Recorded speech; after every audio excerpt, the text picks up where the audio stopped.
नमस्कार, RRC नेटवर्कच्या latest बातमीपत्रात आपले स्वागत। अशा आहेत आजच्या हेडलाईन्स।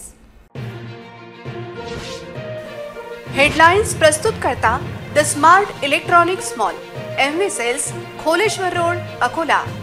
अच्छा प्रोडक्ट, अच्छी क्वालिटी।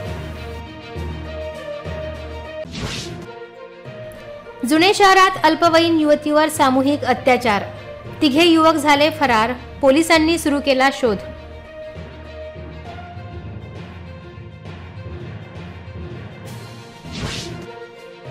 बांधकाम कामगार पेटी वाटपाबाबत कामगारांमध्ये रोष, लाच विभागाने लाचखोरांचा घ्यावा शोध। RRC नेटवर्कच्या गरबा कार्यक्रमाला उत्स्फूर्त प्रतिसाद। अहमदाबाद स्टाईल गरबा वर्कशॉपमध्ये रोज बक्षिसांचे वाटप। गेल्या 18 वर्षांपासून मनसेचा विस्तार थांबला, अकोल्यात बदल निश्चित, अमरावती विभागीय आढावा सुरू। पाऊस आला की येतो नाल्याला पूर, त्या 4 गावांच्या विद्यार्थ्यांचे होते शैक्षणिक नुकसान। आता सविस्तर बातम्या। वाढदिवसाच्या दिवशी सॉफ्ट ड्रिंकमधून गुंगीचे औषध देत एका अल्पवयीन मुलीवर 3 जणांनी सामूहिक अत्याचार केल्याची धक्कादायक घटना उजेडात आली आहे। या प्रकरणी पोलिसांनी एका 19 वर्षीय युवतीसह 4 जणांविरोधात पोक्सो कायद्याअंतर्गत गुन्हा दाखल केला आहे। या प्रकरणातील फरार आरोपींचा शोध पोलिसांना त्वरेने घ्यावा लागेल। या घटनेत मोक्कातील एका कुख्यात गुंडाचा समावेश असल्याने घटनेचे गांभीर्य वाढले आहे। या प्रकरणातील 3ही युवक फरार झाल्याची माहिती आहे। जुने शहर पोलिसांनी आरोपी 19 वर्षीय तरुणीला गुरुवारी न्यायालयात हजर केले असता तिला 30 सप्टेंबरपर्यंत पोलीस कोठडी सुनावण्यात आली। फरार आरोपींचा जुने शहर पोलीस कसून शोध घेत आहेत। पोलिसांना या प्रकरणातील आरोपींचा लवकर शोध घ्यावा लागेल, याविषयी जनमानसात तीव्र संताप व्यक्त होत आहे। मोक्कातील गुन्हेगार बंटी सटवाले, लल्ला इंगळे, चिक्कू नामक युवक व 19 वर्षीय तरुणीविरोधात लैंगिक गुन्ह्यांपासून बालकांचे संरक्षण कायद्यानुसार गुन्हा दाखल केला आहे। काल दिनांक एका पीडितेने पोस्ट जुने शहर येथे तक्रार दिली की तिला तिच्यासोबतचे मित्र आणि परिचयाचे जे होते त्या 3 ते 4 त्यामध्ये एक महिला आहे आणि त्याचे 3 मित्र अशा लोकांनी तिच्या वाढदिवसाच्या दिवशी वाढदिवस असल्याने सोबत पार्टी करू असे तिला म्हणून घेऊन गेले आणि तिला काहीतरी सॉफ्ट ड्रिंकमधून पाजण्यात आलं आणि त्या अनुषंगाने तिच्यावर मैत्री करायची आहे, तू आवडतेस असे म्हणून तिच्यावर जबरदस्ती केली। त्यासोबत पहिल्या पण मित्राने केलं आणि दुसऱ्या पण मित्राने केलं असं तिचं म्हणणं आहे। असं तिच्या म्हणण्यावरून पोस्ट जुने शहर येथे त्या अनुषंगाने आणि ती पीडिता जी आहे ही अल्पवयीन असल्या कारणाने संबंधित 3 पुरुष आणि 1 महिला यांच्याविरुद्ध पोस्को तसेच 376 जबरदस्ती करणे या अनुषंगाने पोस्ट जुने शहरला गुन्हा दाखल करण्यात आला। त्याच माध्यमातून गुन्ह्यातील एक आरोपी यांना अटक करण्यात आलेली आहे। त्याचा माननीय न्यायालयासमोर त्यांना आज हजर करून 5 दिवसांचा त्यांचा पोलीस कस्टडी रिमांड घेण्यात आलेला आहे। सध्या तपास सुरू आहे। बांधकाम कामगार पेटी वाटप योजनेत पेटी वाटप करताना पैसे घेतल्याशिवाय पेटी न देणाऱ्या एजंट व कामगार विभागाच्या काही अधिकारी व कर्मचाऱ्यांनी अर्ज मंजुरीचा गोरखधंदा सुरू केला आहे। अगदी 500 रुपयांपासून ही लाचेची रक्कम सुरू होते तर ती थेट 5000 पर्यंत पोहोचते, अशी ओरड कामगारांची आहे। खऱ्या कामगारांना लुटणाऱ्या व खोट्या कामगारांना पेटी वाटप करणाऱ्या अधिकाऱ्यांवर कारवाईची गरज खऱ्या कामगारांनी व्यक्त केली आहे।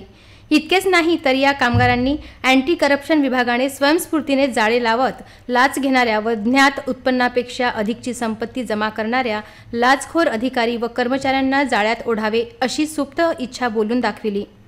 याविषयी सहाय्यक कामगार आयुक्त कार्यालयात संपर्क केला असता तो झाला नाही।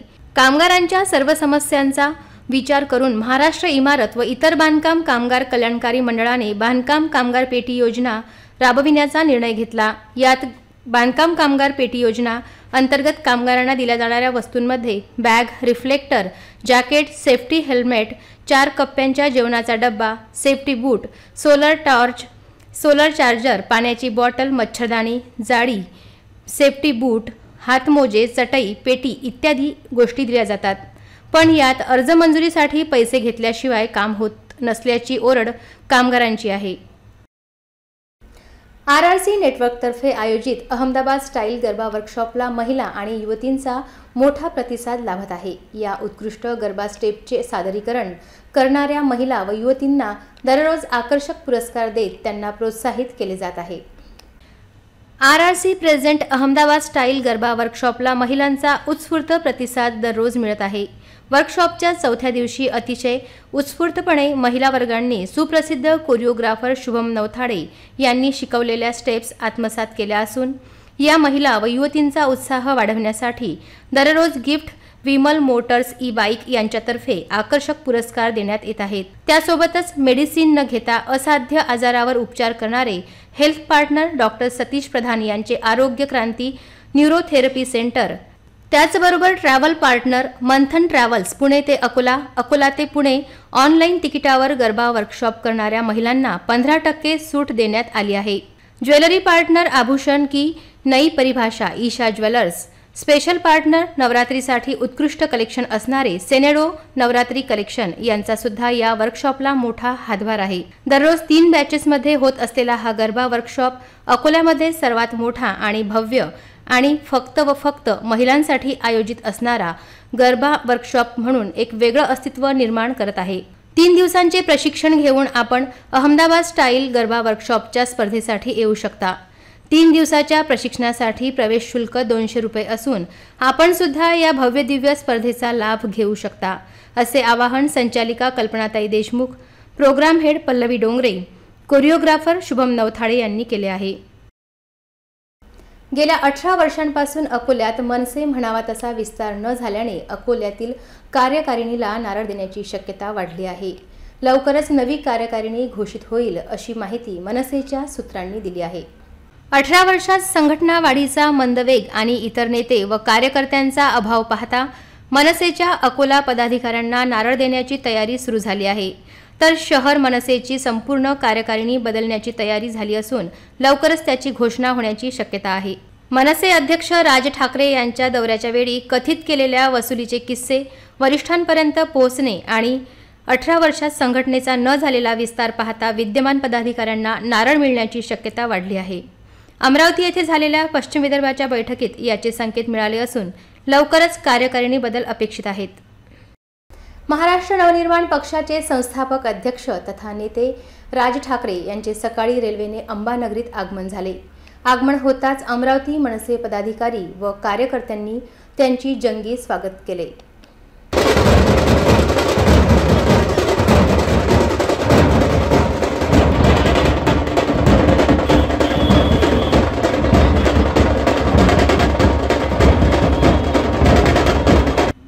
राज ठाकरे शुक्रवारी व शनिवारी अमरावती येथे पश्चिम विदर्भातील 5 जिल्ह्यातील पदाधिकारी व कार्यकर्त्यांशी संवाद साधणार आहेत। विधानसभा निवडणुकीचा आढावा घेण्यासाठी आले आहेत।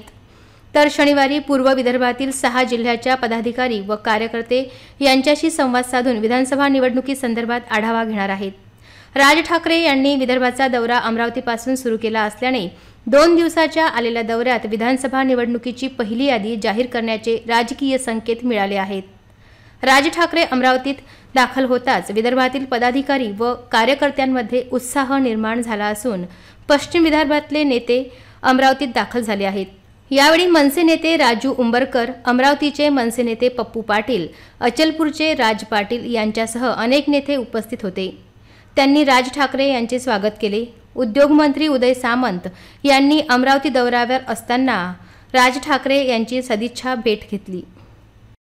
जिल्ह्यात अतिपावसाने शेतकरी चांगलाच वैतागला आहे। काही ठिकाणी सोयाबीन पिवळे झाले असून शासनाद्वारे याची पाहणी होत नसल्याची ओरड सुरू झाली आहे। शासनाने त्वरित सोयाबीन उत्पादकांना न्याय देण्याची मागणी होत आहे। यावर्षी झालेल्या अतिपावसामुळे अकोला जिल्ह्यातील सोयाबीनची पिके पिवळी पडत आहेत। त्यामुळे उत्पादनात घट होण्याची शक्यता वर्तविण्यात येत आहे। सुरुवातीला पावसाने दडी मारली होती, त्यानंतर आता शेतात पीक बहरलेले असताना अतिवृष्टी सदृश्य पाऊस झाला। यंदाच्या हंगामात कमी जास्त पाऊस पडल्यामुळे पिकांना फटका बसला आहे। सोयाबीनची पिके पिवळी पडत आहेत। आगामी महिनाभरात सोयाबीनची सोंगणी सुरू होण्याचा अंदाज आहे, परंतु रोगराईमुळे पिकाला फटका बसला आहे, त्यामुळे शेतकरी हतबल झाला आहे। काही शेतातील कपाशीची झाडे मोठ्या प्रमाणात सुकत आहेत, त्यामुळे कृषी विभागाने मार्गदर्शन करावे आणि शासनाने मदत करावी अशी मागणी शेतकऱ्यांकडून होत आहे। नुकसान म्हणजे भरल्या नाहीत ना शेंगा पाण्याच्यानं। पाऊस चालूच होता, हे 2 महिने एकसारखा पाऊस होता ना, इतका पाऊस पाहिजे नाही जमीनले, अतिवृष्टी झाली जास्त। अतिवृष्टी झाल्यामुळे काय झालं की ते शेंगा भरल्या नाही, शेंड्यावरल्या खालच्या शेंगा नाही भरल्या, काही ठोस आहेत शेंगा, आपल्या आहेत राहील। आता काय सरकारकडून तर आमची आहे अपेक्षा, पण ते आता सरकार चिंते आहे बा। आता आमचे नुकसान भरपाई फक्त हे असं आहे, काही घडत नाही ना यावर्षी। जे एकरी 10 क्विंटल होणार ते एकरी 5ही होणं मुश्किल आहे, 3-4 क्विंटल होईल एकरी। मूर्तिजापूर येथील पुंडलिक महाराज संस्थानचे परमहंस पुंडलिक महाराज यांच्या 39व्या पुण्यतिथी दिनानिमित्त 2 कोटी रुपयांच्या भक्तनिवासाचे भूमिपूजन आज करण्यात आले। यावेळी प्राध्यापक अंजलीताई आंबेडकर यांची उपस्थिती होती। मूर्तिजापूर शहरातील श्री पुंडलिक महाराज संस्थान हे लाखो भाविकांचे श्रद्धास्थान आहे। येथे येणाऱ्या हजारो भाविकांच्या सोयीसाठी जिल्हा परिषदेच्या शिक्षण व आरोग्य सभापती मायाताई संजय नाईक यांच्या अथक परिश्रमातून परमहंस पुंडलिक महाराज यांच्या 39व्या पुण्यतिथीनिमित्त जिल्हा परिषदेकडून 2 कोटी रुपयांचा निधी उपलब्ध करून देण्यात आला। या इमारतीचे भूमिपूजन गुरुवारी प्राध्यापक अंजलीताई आंबेडकर यांच्या हस्ते करण्यात आले। यावेळी जिल्हा परिषद गटनेते ज्ञानेश्वर सुलताने, प्रमुख पाहुणे म्हणून पुंडलिक महाराज संस्थानचे व्यवस्थापक विठ्ठलराव पातोंड, शिक्षण व आरोग्य सभापती मायाताई संजय नाईक, वंचित बहुजन आघाडीचे तालुकाध्यक्ष सुनील भाऊ सरदार, पुंडलिक महाराज संस्थानचे व्यवस्थापक विवेक भाऊ नारायणराव पातोंड आदी उपस्थित होते। या भूमिपूजन सोहळ्याला पुंडलिक महाराजांच्या हजारो भक्तांसाठी सर्व सुविधांनी युक्त हे भक्तनिवास तयार होत आहे। या भक्तनिवासाचा लाभ भाविकांना होईल असा विश्वास प्राध्यापक अंजलीताई आंबेडकर यांनी व्यक्त केला। क्रीडा विभागातर्फे आयोजित स्पर्धांना मोठे यश प्राप्त झाले आहे। मोठ्या संख्येत स्पर्धकांनी शालेय स्पर्धेत सहभाग नोंदवित ही स्पर्धा यशस्वी करण्याचा संकल्प केला आहे। जिल्ह्यात विविध ठिकाणी या स्पर्धांचे यशस्वी आयोजन क्रीडा विभागाने केले आहे। आज दिनांक 26 सप्टेंबर 2024 रोजी जिल्हास्तरीय शालेय क्रिकेट ग्रामीण स्पर्धा मुली यांच्या स्पर्धा रंगली। जिल्हास्तरीय व्हॉलीबॉल, हँडबॉल, खो-खो स्पर्धा वसंत देसाई क्रीडांगण येथे सुरू होती, तर जिल्हास्तरीय शालेय किक बॉक्सिंग स्पर्धा, जिल्हास्तरीय शालेय आर्चरी स्पर्धा, जिल्हास्तरीय शालेय स्केटिंग रोलर स्पर्धा, शालेय कबड्डी ग्रामीण स्पर्धा बार्शी टाकळी, अमरावती विभागीय शालेय फुटबॉल स्पर्धा स्थानिक लाल बहादूर शास्त्री क्रीडांगण येथे सुरू आहे। आसोला गावातील शेकडो विद्यार्थी दररोज आलेगाव, अंबासी, पातूर येथील शाळेत शिक्षणासाठी ये जा करतात। या विद्यार्थ्यांच्या शैक्षणिक जीवनात नाला अडथळा ठरत आहे। आसोला गावानजीक असलेल्या नाल्याला पूर आल्यानंतर जनजीवन विस्कळीत होते। पाऊस पडला की लगेच पूर येतो। या मार्गावर असलेल्या नाल्यावर कोणतेच पूल बांधण्यात आलेला नाही। नाल्यात पूर आल्यावर शालेय विद्यार्थ्यांसह नागरिकांना नाल्यातील पाणी ओसरण्यासाठी तासनतास वाट पाहावी लागत आहे। अनेक विद्यार्थी हा नाला ओलांडण्याचा प्रयत्न करतात। आलेगाव परिसरात मुसळधार पाऊस पडल्याने आसोला गावात जाणाऱ्या रस्त्यावरील या नाल्याला पूर आल्याने थांबावे लागते। नागरिकांनी आपल्या जीवाची पर्वा न करता शालेय विद्यार्थ्यांसह नागरिकांना नाल्यातील पुरातून सुखरूप बाहेर काढले। आसोला फाटा ते आसोला, सती आसोला, बेलतलला, पळसखेड या गावातील शालेय विद्यार्थी व नागरिकांना आपल्या घरी जाण्यासाठी तारेवरची कसरत करावी लागत आहे। तरी आसोला फाटा ते आसोला हा मार्ग बांधण्यात यावा व नाल्यावर मोठा पूल बांधण्याची मागणी या परिसरातील 4ही गावातील नागरिक करत आहेत। पुन्हा एक नजर टाकूया आजच्या प्रमुख घडामोडींवर। हेडलाइन्स प्रस्तुत करता the smart electronics mall, MV sales, Kholeshwar road, Akola. अच्छा प्रोडक्ट, अच्छी क्वालिटी। जुने शहरात अल्पवयीन युवतीवर सामूहिक अत्याचार, 3 युवक झाले फरार, पोलिसांनी सुरू केला शोध।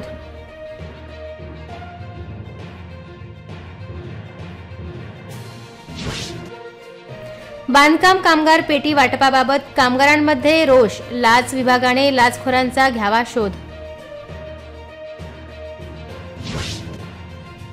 RRC नेटवर्कच्या गरबा कार्यक्रमाला उत्स्फूर्त प्रतिसाद, अहमदाबाद स्टाईल गरबा वर्कशॉपमध्ये रोज बक्षिसांचे वाटप. गेल्या 18 वर्षांपासून मनसेचा विस्तार थांबला. अकोल्यात बदल निश्चित. अमरावती विभागीय आढावा सुरू. पाऊस आला की येतो नाल्याला पूर. त्या 4 गावांच्या विद्यार्थ्यांचे होते शैक्षणिक नुकसान.